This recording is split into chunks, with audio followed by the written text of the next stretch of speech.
누가복음 12장 13절에서 21절까지 말씀입니다.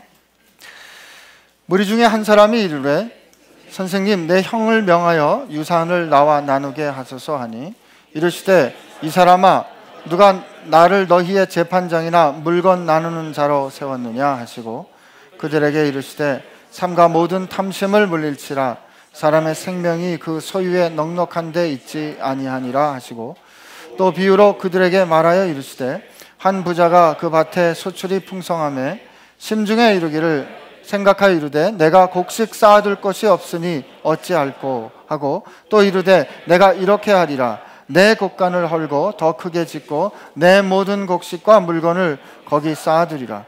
또 내가 내 영혼에게 이르되 영혼아, 여러 해 쓸 물건을 많이 쌓아두었으니 평안히 쉬고 먹고 마시고 즐거워하자 하리라 하되 하나님은 이르시되 어리석은 자여, 오늘 밤에 내 영혼을 도로 찾으리니 그러면 내 준비한 것이 누구의 것이 되겠느냐 하셨으니 자기를 위하여 재물을 쌓아두고 하나님께 대하여 부요하지 못한 자가 이와 같으니라. 아멘. 하나님 감사합니다. 오늘 저희가 주님께서 주신 말씀 붙잡고 같이 묵상하려 합니다. 우리 입술의 모든 말과 마음의 모든 묵상이 주께 연락되기를 소원합니다. 주님 사랑합니다. 예수님의 이름으로 기도합니다. 아멘.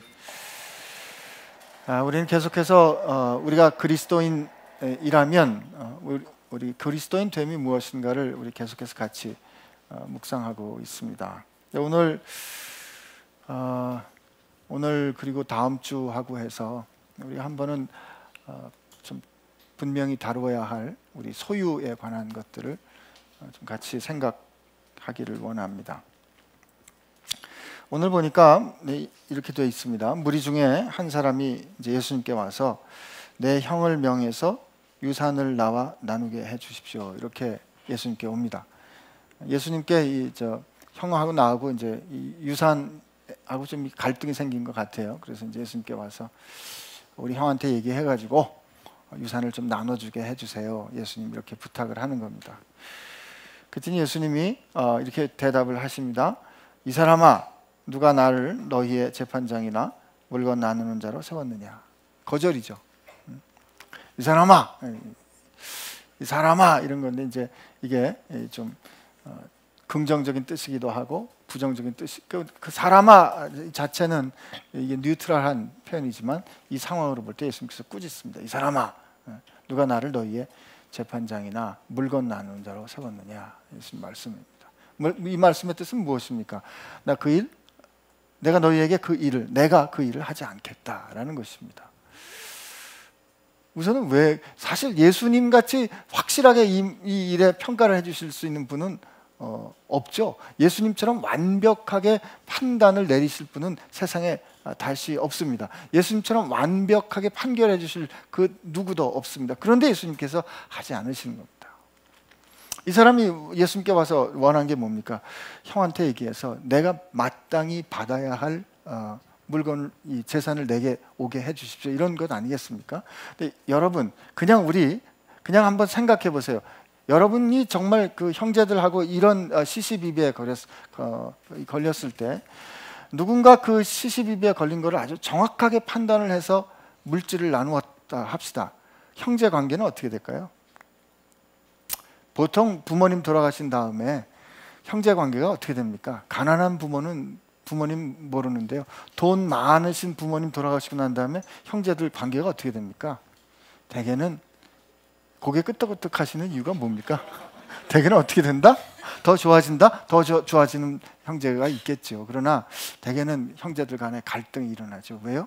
내게 합당히 가져야 하는 내 분깃을 만족하지 못하는 거예요. 근데 저는 오늘 예수님께서 왜 이렇게 하셨을까? 그 뒤에 이어지는 말씀이 쭉 있습니다만 우선은 이 문제에 관해서는 이런 생각을 해봅니다. 예수님께서 정확하게 물질을 나눠주실 수 있겠죠. 혹은 우리도 그렇게 시시비비를 가려서 물건을 나누어 가질 수 있습니다. 물질을 나누어 가질 수 있습니다. 그러나 그래서 물질은 얻지만 그 다음에 그 결과로 무엇을 잃어버립니까? 형제를 잃어버리죠. 물질을 갖게 되지만 형제를 잃어버리는 가치가 여기 있는 겁니다. 내 형에게 말해서, 그죠? 사실 그 형도 문제예요. 그러나 어쨌든 형에게 말해서 그 형으로 하여금 물질을 내게 주게 하십시오라고 했을 때 형보다 물질이 더 내게 중요합니다. 이 가치 판단입니다. 근데 이 예수님을 구주로 섬기는 우리가 이 말씀을 들을 때 우리는 다른 말씀을 동시에 들어야 하는데요. 이런 거죠. 너희들 중에 지극히 작은 소자 하나를 실족해 하면 차라리 연자맷돌 메고 바다에 빠져 죽어라. 이게 예수님 말씀 아니에요? 그러면 형제 중에 지극히 작은 소자라고 한다고 하면 내 육신의 형제 혹은 나와 함께 갈등 관계에 있는 형제지만 그 형제 역시 내가 품어야 할 내 사랑하는 식구라고 생각할 때 이 문제를 어떻게 다뤄야 하는가 하는 거죠.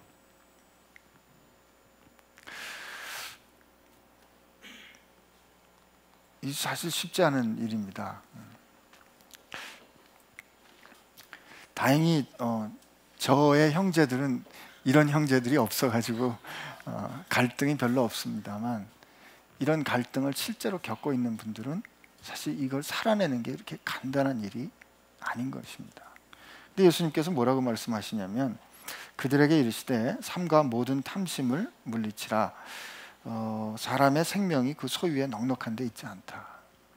이게 현실을 말씀해 주시는 거예요. 우리의 생명이 우리가 가진 것, 우리가 소유한 그 넉넉함에서 우리의 생명이 오지 않는다라고 예수님 말씀을 해 주십니다. 그리고 너희들 탐심으로부터 너희 자신을 지켜야 돼. 이렇게 말씀을 take care, 조심해. 그다음에 guard yourself 혹은 be on guard 이렇게 돼 있어요. 이거로부터 너희들 조심해야 돼. 탐심으로부터 조심해야 돼. 지켜야 돼. 이렇게 말씀하십니다. 여러분은 욕심이 없으시죠? 네. 근데 우리가 말이죠, 얼마나 욕심에 익숙한가 하면은 이게 좀 제 얘기인데요. 제가 전에 목사 안수를 때문에 목사 고시를 보러 미국에 가서 시험을 보고 돌아오는데 제 비행기 이코노미 비행기가 더블 부킹이 됐어요. 그래가지고 미국 사람하고 저하고 더블 부킹이 됐는데 항공사가 칼이었습니다. 그래서 제가 한국말을 잘하니까 걱정하지 마, 내가 가서 해결해 줄게. 그래서 그 사람을 딱 끌고 갔거든요. 그때 항공사 직원이 팔은 안으로 굽는다고 바로 제 표를 딱 잡더니 제가 해결하겠습니다. 그리고선 당신은 당신 자리에 앉으래요. 그리고 저를 업그레이드해서 이제 프레스티지 클래스에 제가 탄 겁니다. 소위 비즈니스 클래스에 탔어요. 공짜로 탄 겁니다. 그리고 지금 비즈니스 클래스에 탔는데 타서 앉자마자 이제 저 옷을 이제 받아주더니 승무원이 무릎을 탁 꿇고 식사를 어떻게 하시겠냐고 그러는데요. 그 짧은 순간에 말이죠. 그 짧은 순간에 저 커튼 너머에 저 비즈니스에 앉은 것들이라는 생각이 저 이코노미에 앉은 것들이라는 생각이 드는 거예요. 좀 그럴 수가 있어요. 그것도 제가 얻은 게 아니고 그냥 누군가 실수해가지고 제가 공짜로 업그레이드 됐는데 너무 좋더라고요.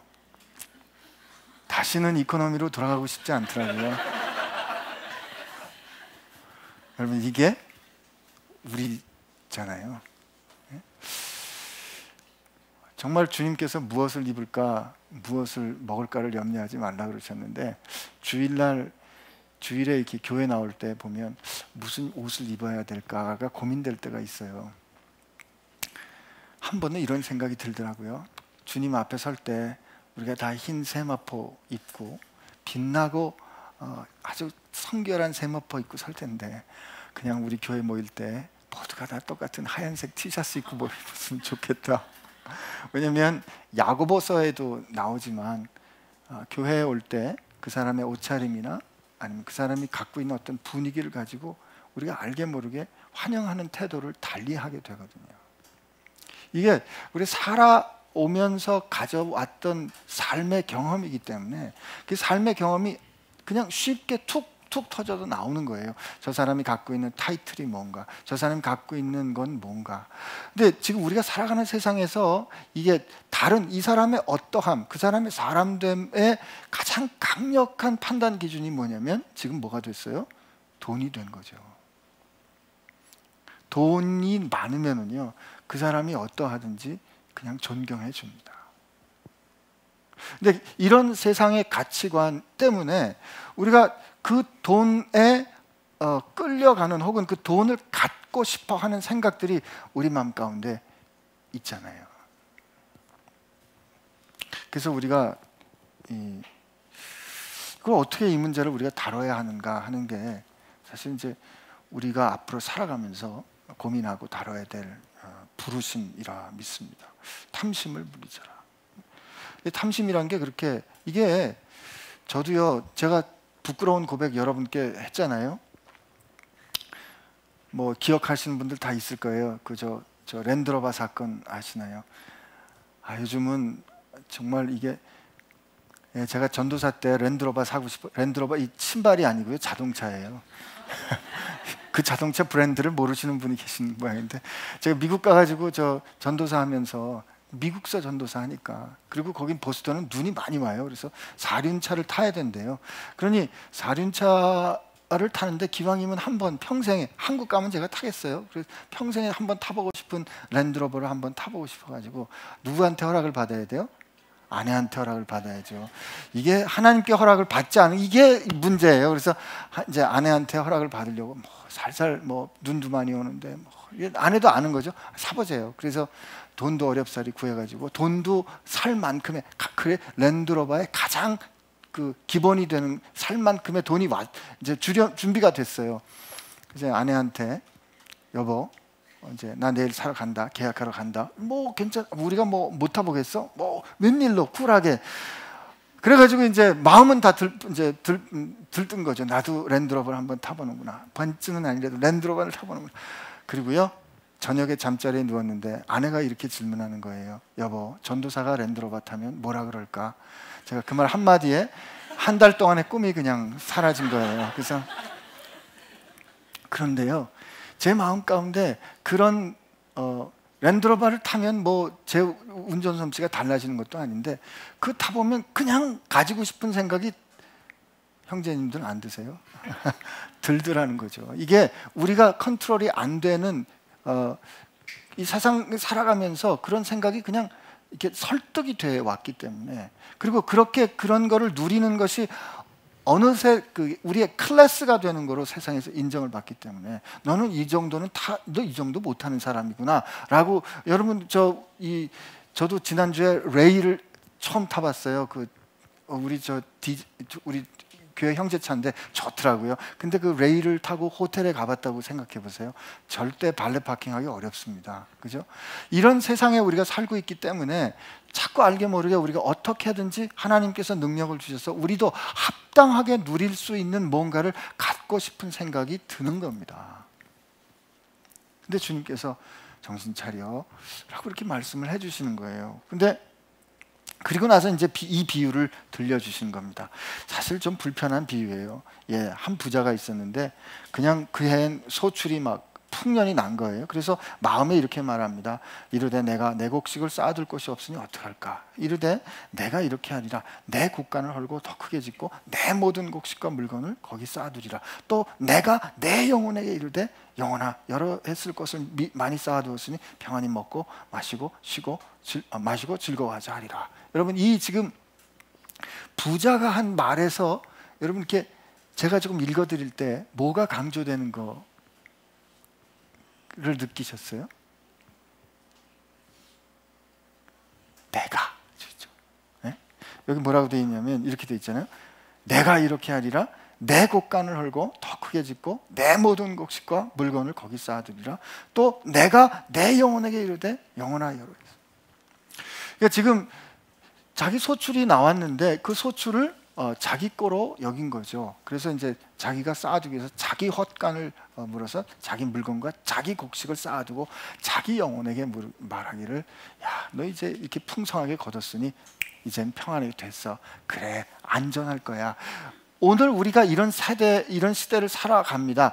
우리가 어느 정도를 갖고 있어야, 내가 내 것으로 확보하고 있어야 안전이 담보되는 거라고 느껴져요. 내 은행에 잔고가 어느 정도 있어야 되고, 내 어카운트에 뭐가 좀 있어야 되고, 내 보험이 좀 있어야 되고, 내 집이 있어야 하고, 그래야 안전할 거라고 생각하는 세상살이를 우리가 하고 있는 거예요. 실제 그렇게 살고 있어요, 여러분과 제가. 그런데 예수님께서 뭐라고 말씀하시냐면, 이 어리석은 사람아, 이 바보야, 오늘 내 영혼을 내가 도로 찾는다면 그 준비한 것이 누구의 것이 될까? 예수님께서 물어보시는 거예요. 생각해 보니까 그렇잖아요. 여러분, 우리가 우리 거라고 쌓아두고 그것들이 우리를 지켜줄 거라고 믿고 우리가 움켜쥐고 있지만, 사실 그것이 우리를 지켜줄 수 있는가 하면 그렇지 않거든요. 그러면 어떻게 할까 하는 거죠. 록펠러라고 아시잖아요. 그 록펠러가 얼마나 엄청나게 부자입니까?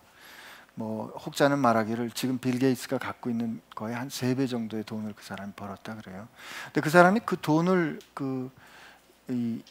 버는 과정에서, 돈을 벌기 위해서 진짜 수단과 방법을 가리지 않은 거예요. 그러니까 독과점을 한 거예요. 그러니까 사실 악한 방법으로 돈을 벌었어요. 그러니까 굉장히 비난을 많이 받았는데, 어느 기자가 인터뷰하면서 그랬답니다. 지금 참 돈을 많이 버셨는데 그 많이 버신 거에 만족하십니까? 그랬대요. 그랬더니 천만에요. 기자가 깜짝 놀라서, 그럼 얼마를 더 벌고 싶습니까? 그랬더니 록펠러가 뭐라고 대답한지 아세요?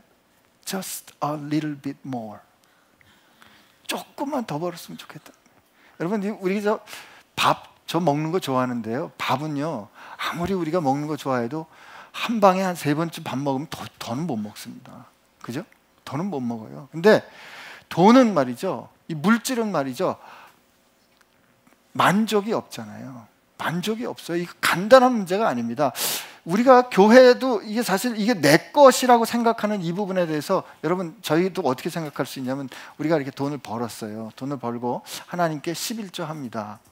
우리 어느 목사님이 깨끗한 부자론에서 하실 때 11조 하나님께 떼드리고, 가난한 사람을 위해서 일정 포션을 떼고, 그거 한 20% 30% 떼면 적어도 30-40%를 그 일을 위해서 떼고 난 나머지는 내 것이다. 하나님께서 내게 주신 은사라고 여기는 거, 이게 내 것이다. 그 내 거를 가지고 내가 마음대로 쓸 수 있는 그런 생각을 할 수 있다는 거죠.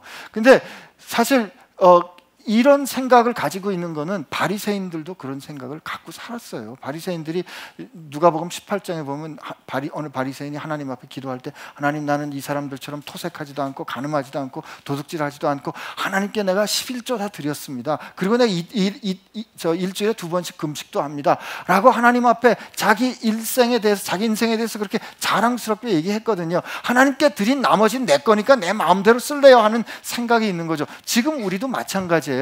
우리가 하나님께 드린 거, 이거 하나님께로 떠드렸으니까 나머지는 내 거니까 내가 아래서 내가 원하는 대로 내 마음대로 쓸 거예요 라는 생각들이 있는 거죠. 그러면 괜찮다는 겁니다. 근데 그게 정말 그런가 하는 거죠. 예수님께서 그렇게 사는 바리새인들을 향해서, 이 누가는 말이죠, 누가복음 16장에 보니까 바리새인들은 돈을 좋아하는 사람이라고 평가했어요. 여러분 한번 보세요. 누가복음 16장 14절인데요. 예수님이 앞에 쭉 이 재물, 또 집 나간 아들이 돌아오고 하는 이런 이야기를 쭉, 하나님의 사랑에 대한 이야기를 하시다가 16장 13절에 집 하인이 두 주인을 섬길 수가 없나니 혹 이를 미워하고 저를 사랑하거나 혹 이를 중히 여기고 저를 경히 여김이라. 여기 예수님께서 분명히 말씀해, 너희는 하나님과 재물, 이때 재물이 만몬인데요, 재물을 겸하여 섬길 수 없다. 근데 바리새인들은 돈을 좋아하는 자들이라 이 모든 것을 듣고 비웃었다 그럽니다. 여러분, 그 바리새인들이 하나님께 헌금하는 것 정확하게 지킨 사람들이에요. 11조 정확하게 지킨 사람들이에요. 그런 그들을 향해서 성경이 뭐라고 평가를 하냐면, 그들은 돈을 사랑하는, 돈을 좋아하는 사람이라 평가하는 거죠. 그리고 그 앞에 하나님과 재물을, 이 만몬은 이 세상 신, 재물의 신을 겸하여 섬길 수 없다. 이건 대척점으로 같이 품을 수 없는 현실로 말하는 겁니다. 이게 무슨 뜻이겠어요?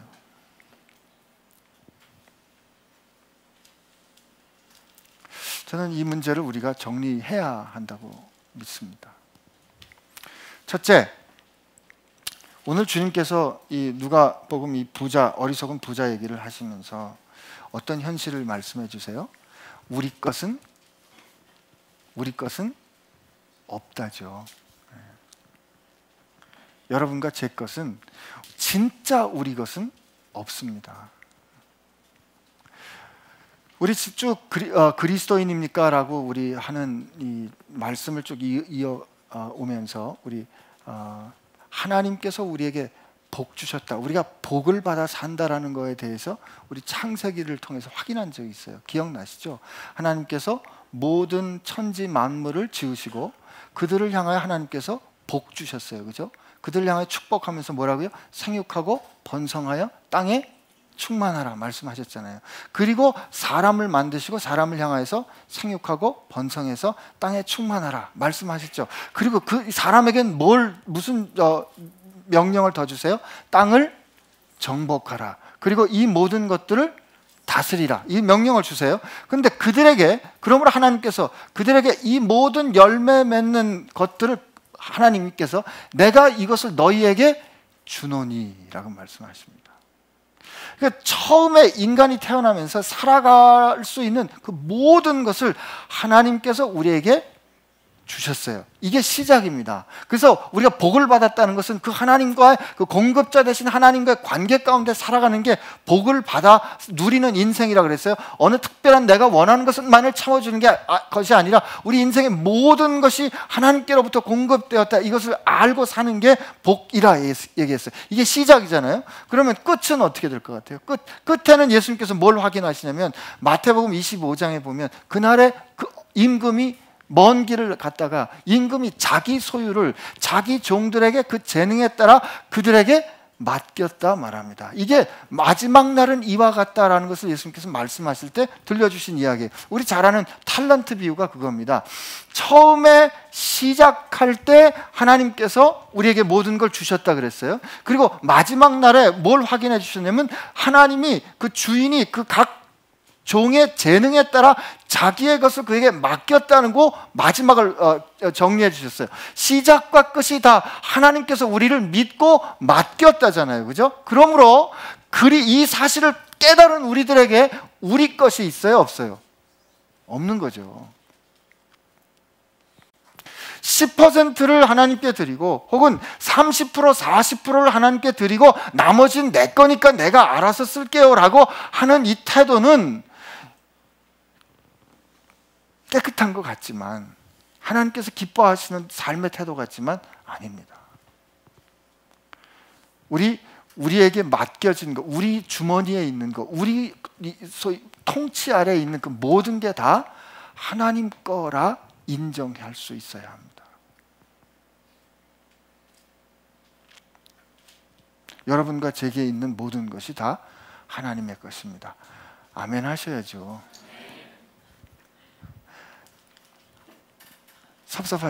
섭섭하세요? 다시 한번, 우리에게 있는 모든 게 다 하나님의 겁니다. 아멘. 네.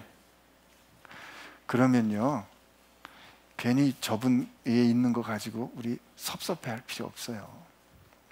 이게 내 거라고 생각했기 때문에 늘 비교가 되는 거죠. 내 거라고 생각했으니까 요건 내가 가진 요만큼이니까 저 사람에게 있는 게 나보다 많으면 속상했던 거예요.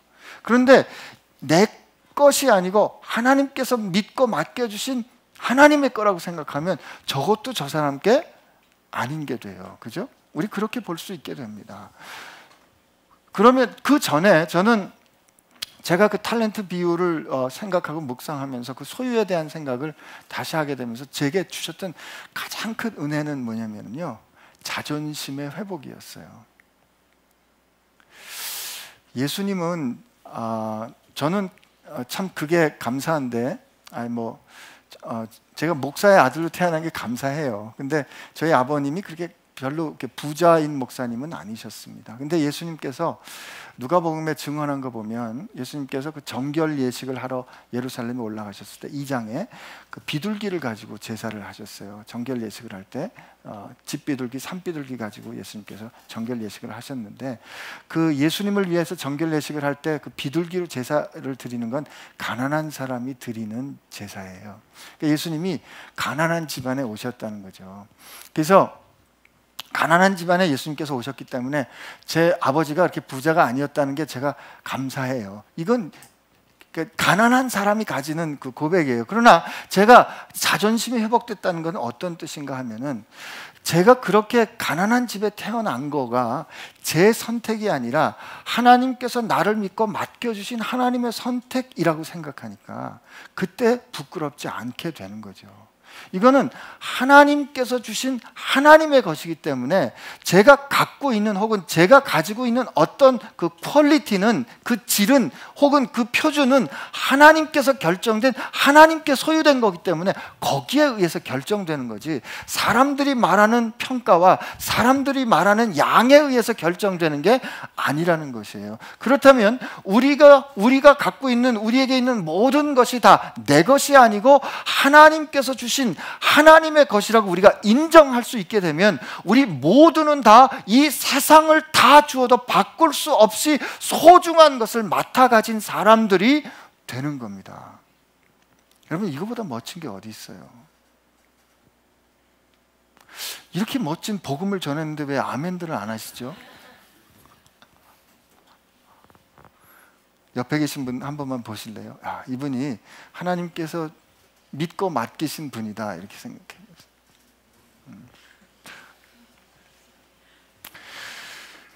우리의 것이 아니기 때문에 우리를 믿고 하나님께서 맡겨주신 그 하나님의 것, 그 소중한 것을 우리가 그것을 다스리고 그것을 가지고 우리가 일해야 하는 부르심을 받은 겁니다.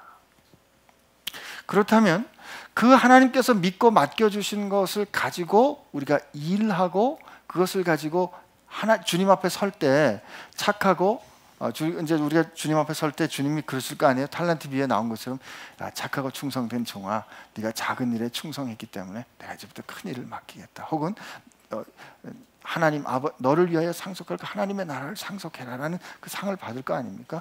그때 주님 앞에 우리가 하나님께서 우리에게 믿고 맡겨주신 것을 살고 그것을 살아내는, 우리가 하나님께서 부르실 때 하나님 앞에 서서 우리가 어떻게 살았는지 인생에 대해서 샘할 겁니다.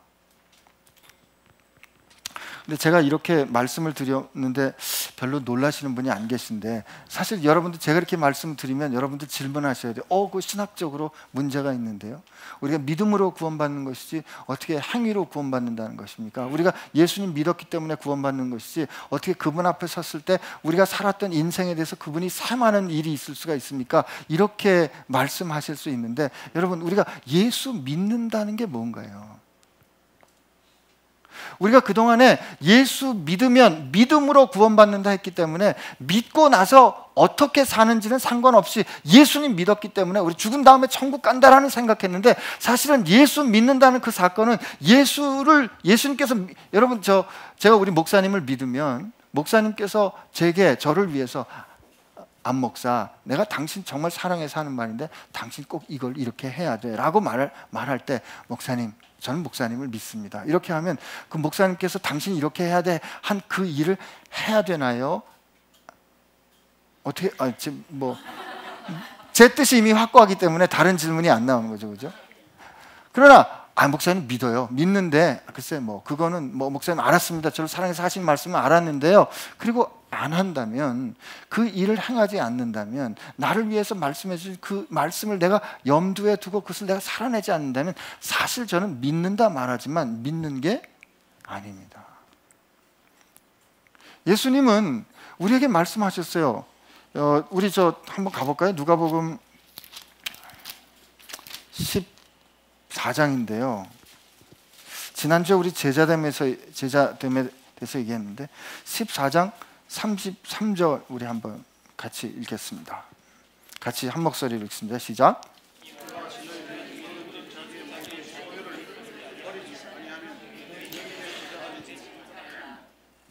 여기 보세요. 이와 같이 너희 중에 누구든지 자기의 모든 소유를 버리지 아니하면 능히 내 제자가 되지 못하리라.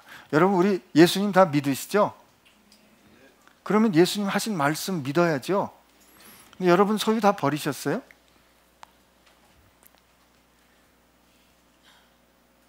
왜 아멘 안 하세요? 그게 우리가 쉽지 않은 거예요. 그러니까 우리가 예수님께서 자기 모든 소유를 버리지 사실 예수님 제자들 베드로가 말하잖아요. 주님, 그 왜 부자 관원이 그가 부자임으로 근심하며 떠나가니까 베드로가 탁 나오면서 주님, 우리가 주님을 위해서 모든 것을 버렸습니다. 그렇게 그들은 진짜 버렸어요. 리터럴리. 근데 우리는 그렇게 따르지 않잖아요. 그렇게 따르지 않으면서 어떻게 주님의 제자 되겠다고 지금 이렇게 말할 수 있냐고요. 주님을 믿는다면 주님 하신 말씀이 정말 그러하니까 우리 그대로 따라야죠. 어떤 사람이 성경대로 1년 동안 살아보기라는 책을 냈어요. 그게 이분은 기독교인은 아니고 유대교인이 나중에 결국 됐는데 이 사람이 진짜 성경대로 살아본다고 1년을 살아본 거예요. 그래서 머리도 기르고 이렇게 혼방 옷도 안 입고 뭐 저기 뭐야 이 아내가 이렇게 생리할 땐 손도 안 대고 뭐 이렇게 막 진짜 1년을 살았는데 책을 그리고 2권을 썼어요. 근데 그리고 살아보니까 살아나고 난 다음에 살아계신 하나님이 정말 자기 가운데 얼마나 가까운지를 느꼈다고 고백을 하고 있어요. 근데 우리가 예수님 말씀을 믿는다, 그분을 믿는다 하면 여기 지금 자기 소유를 다 버리고 나를 줬을 거라 그랬는데 우리 어떻게 하든지 내 소유를 버려야 할 거 아니에요. 이거 결정해야 합니다. 그럼 어떻게 할 거냐는 거죠. 그래서 오늘 우리가 우리 소유를 향하여서 우리 주님께서 우리에게 주신 허락해 주신 그 모든 것을 향하여서 오늘 결정해야 하는 겁니다. 하나님, 이거 제 거 아니고요. 하나님 것입니다. 하나님, 이거 제 거 아니고요. 이거 하나님께서 나를 믿고 맡겨주신 것입니다. 이거 제 거 아닙니다. 하나님의 것입니다. 라고 하나님 앞에 믿음으로 결정해야 합니다. 그게 그러면 하나님의 것이라는 것을 우리가 어떻게 확인할 수 있어요? 그전에는 내가 원하는 대로 내 뜻에 따라 사용했지만 이제는 그 물질을 혹은 내게 맡겨주신 것을 사용할 때는 어떻게 사용해야죠? 하나님, 이것이 아버지께서 기뻐하시는 것입니까? 라고 아버지 주인 되신 분에게 묻고 사용해야 하는 것이죠. 그거는요, 시간도 재능도 마찬가지입니다. 제가 사실 도전을 받은 어떤 분의 글인데요, 이제 살 만큼 사셨고 버실 만큼 버신 분들은 이제 남은 인생 자기를 위해서 살지 말라고 그분이 썼더라고요. 웬만큼 하셨으면 나머지는 진짜 인생을 정리해서 누군가 다른 사람을 위해서, 하나님의 나라를 위해서 진짜 써보라는 거예요. 저도 제 인생을 돌이켜보니까 내가 뭔가를 되기 위해서, 내가 뭔가 목표한 것을 이루기 위해서 많이 살아왔더라고요. 근데 저도 이제 50 넘고 목사님하고 저는 차 타고 가면서 말씀 나누 40이 넘어갈 때 인생이 이제 내리막길인가 하는 그런 깨달음이 있었다는 그 말씀 저 들으면서, 그러면 이제 남아있는 인생이 얼마 될지 모르지만 남아있는 인생은 정말 뭐 하며 살 것인지를 심각하게 생각할 때가 된 거예요. 이제 내가 앞으로 나를 위해서 더 뭘 위해서 할 것인가, 아니면 내 인생이 내 것이 아니라고 고백했다면 그러면 나 아닌 무엇을, 나 아닌 누군가를 위해서 내 인생을 사용할 수 있는 결정 이제 할 때 된 거 아닌가, 제게 그렇게 생각한 거고요. 저 또래 이상에 계신 성도님도 혹시 이 자리에 앉아 계시면 심각하게 결정하세요. 돈 버는 것도 이제 그만하시고요. 아굴의 기도처럼 하나님, 내가 너무 부자여서 하나님이 없다, 혹은 내가 너무 가난해서 도둑질하지 않게, 나로 부하지도 가난하지도 않게 하나님, 내가 빌립보서 4장에 있는 것처럼 자족함을 배울 수 있도록 하시고, 이제 하나님께서 기뻐하시는 그 일을 위해서 내가 하나님께서 나를 믿고 맡겨주신데 인생의 경험, 하나님께서 나를 믿고 맡겨주신 이 탤런트, 이제 하나님 나라를 위해서 내가 일어서 나가서 정말 인생 전체를 드리는 그런 삶을 살아갈 수 있도록 도와주십시오. 이렇게 결심하시는 여러분들 되시기를 바랍니다. 50 이상만 결심하는 게 아니고요, 젊었을 때 결심하세요. 근데 여러분 중에 이런 질문 하실 것 같아요. 아니 목사님, 뭐 가진 게 있어야 뭐 그렇게 하시죠. 그죠? 아니 뭐 많이 가진 사람들은 뭐 그동안에 저기 30% 드리고 뭐 나머지 갖고 살았더니 저는 그 30% 빼고 나면 못 살아요, 목사님. 이런 분들 계실 거예요. 압니다. 여러분, 그때 이게 내 거라고 생각하면 초라하고 비참하지만 하나님께서 맡겨주신 거라고 생각하면 이걸 가지고 어떻게 쓸 것인가를 한번 하나님 앞에 결심하고, 지금 여러분 손에 가진 거 얼마 없을 때 이거 가지고 연습해야 손에 큰 거 가졌을 때 하실 수 있어요. 지금 여러분 조그만 거 가지고 이거 이 중에 10분, 그냥 전 그 11조도 그렇게 생각해요. 하나님 앞에 그렇게 드리는 거는 이게 전체가 다 하나님의 것입니다라고 확인하는 거예요. 근데 이 확인하는 거 할 때요, 이게 하고 난 다음에 표도 안 나면 사실은 쉬워요. 근데 이거 조금 드리고 나면 내가 커피를 이번엔 마시는 거 못 먹겠네라는 생각이 드는 게 이게 연습하는 거란 말이죠. 근데 저는 그게 꼭 우리 교회에 헌금하는 게 아니라 하나님의 나라의 필요에 따라서 내가 적을 때 나눌 수 있는, 아니 그렇게 나눔으로써 내게 있는 게 다 내 것이 아니라 하나님의 것이라고 우리 결심하는 그런 연습을 젊은 여러분들이 하셔야 된다는 거죠. 여러분들이 젊었을 때 그렇게 살아내야 사실 여러분들이 제 나이가 되고 그렇게 될 때 우리 시대가 달라질 수 있는 거 아니겠어요? 그리고 저는 이 소유에 대해서 묵상을 하고 좀 준비하면서 이건 나는 자격이 없다 이런 생각을 합니다. 저는 어떻게 하면 사람 고칠 수 있을까 조금 더 고민해 볼 수 있겠는데, 성경적으로 어떻게 하면 고칠 수 있을까 전문적으로 고민해 볼 수 있겠는데, 사실 우리 중에 사업하시는 분도 계시고요, 우리 중에 경제를 연구하시는 분도 계시고, 우리 중에 이 재정적인 거에 대해서 직업을 갖고 계신 분들도 계세요. 그럼 그런 분들이 어떻게 예수님께서 말씀하신 이 비전을 이뤄낼 수 있을까 심각하게 고민하셔야 돼요. 그래서 여러분들 오늘 저하고 같이 이 말씀 나누는데, 우리 주님께 어리석은 사람아 이런 말씀 듣는 게 아니라, 그래 착하구나, 충성된 내 사람아, 이렇게, 그래 너는 과연 내 사람이야, 이렇게 말씀 들을 수 있는 사람으로 우리 결심할 때, 우리 풀의 꽃처럼 있다가 없어지는 인생의 것을 붙잡고 손에 바람을 잡는 것 같은 것을 추구하며 살 것인지, 아니면 영원히 흔들리지 않는 하나님의 소유된 하나님의 사람으로 인생을 살 것인지 여러분 결심하시기를 바랍니다. 여러분이 가지고 계신 거 10분의 1만 하나님 것 하고 싶으세요? 아니면 여러분이 갖고 있는, 아니 여러분 전부가 다 하나님 것 되고 원하세요? 여러분 대답은 제가 꼭 듣고 설교 마쳐야 될 것 같아요. 1. 나는 전부가 하나님 것 되기 원합니다. 2. 나는 10분의 1이면 족합니다. 답은 1번이에요, 2번이에요? 1번이시죠. 그러면 우리 인생에 그렇게 결정해야 합니다. 근데 우리 살아보세요.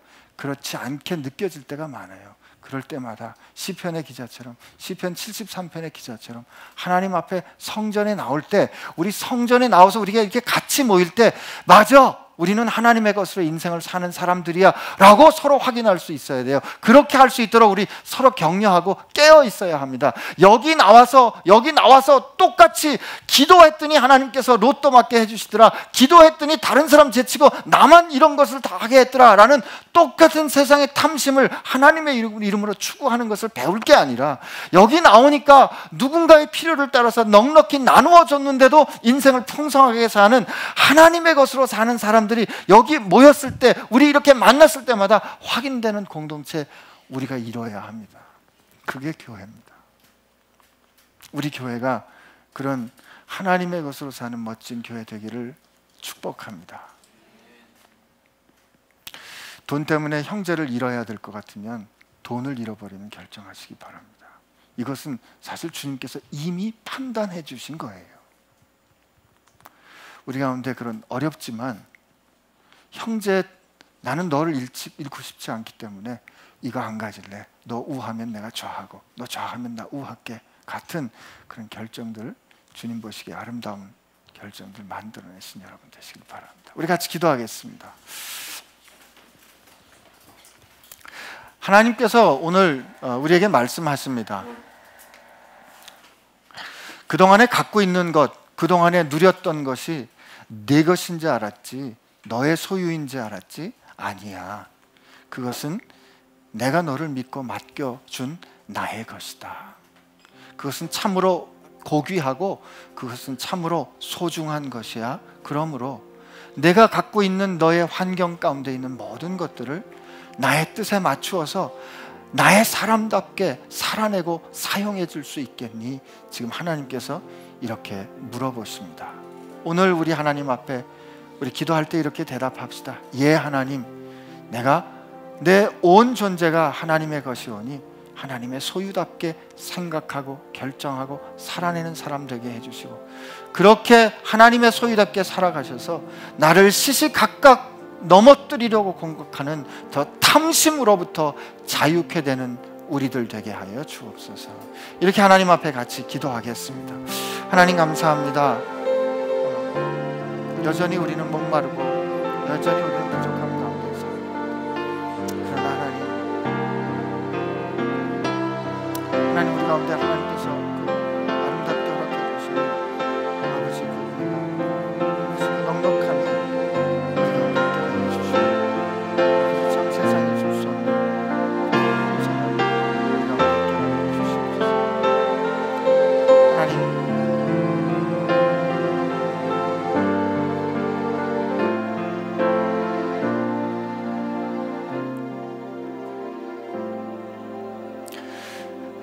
하나님 우리가 많이 가지려고 애썼습니다. 다른 사람보다 더 많이 가졌을 때 우리가 행복했던 거 기억합니다. 다른 사람은 가지지 못하는 걸 내가 가지고 다른 사람은 쓰지 못하는 걸 내가 쓸 수 있었을 때 하나님 즐거웠던 거 기억합니다. 그러나 그것은 우리 목마름을 해결할 수 없는 바닷물을 마시는 것 같은 일이었음을 깨닫습니다. 하나님, 이 시간 저희들로 하여금 생수의 근원 되신 예수님을 영접하여 우리가 그리스도인 되었으니, 아니 예수님께서 우리를 영접하여 그리스도인 되게 해주셨사오니 생수 되신 예수님께서 원하시는 그 삶을 살아가게 하여 주옵소서. 내가 궁핍함으로 말하는 것이 아니니라 어떤 형편에든지 나는 자족하기를 배웠노니 나는 비천에 처할 줄도 알고 풍부에 처할 줄도 알아. 모든 일 곧 배부름과 배고픔과 풍부와 궁핍에도 처할 줄 아는 일체의 비결을 배웠노라. 내게 능력 주시는 자 안에서 내가 모든 것을 할 수 있느니라. 하나님이 바울의 고백이 오늘 우리 고백 되게 하여 주옵소서. 우리 모두가 우리 존재 전체가 하나님의 것이오니 하나님의 소유된 사람답게 쓰고 생각하고 결정하며 살아가게 하여 주옵소서. 주님 감사합니다. 우리를 주의 소유 삼으신 주님 사랑합니다. 예수님의 이름으로 기도합니다.